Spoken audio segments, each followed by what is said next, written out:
To some health news, a patient who died at a Flagstaff hospital last week was diagnosed with the bacteria that causes the plague, marking the first known plague-related death in Cocosino County since 2007. Sean Rice has that story.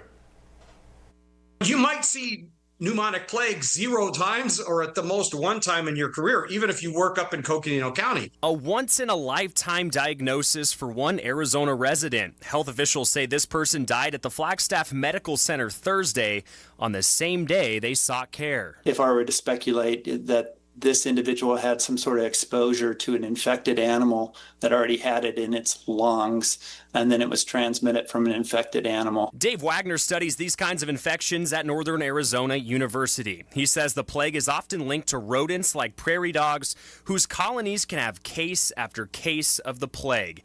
They may then pass it on to a house pet or wild animal.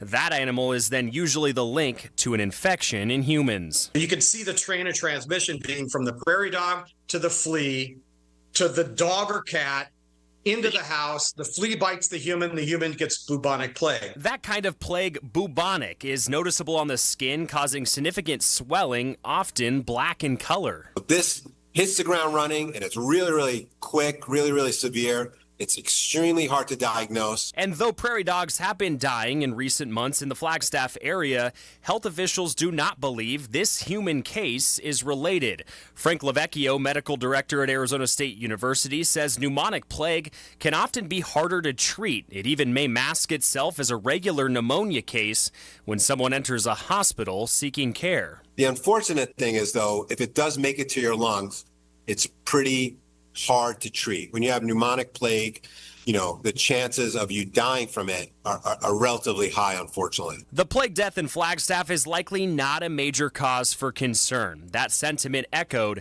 by all 3 experts. I always tell people worry more about putting on your seatbelt than you should worry about plague.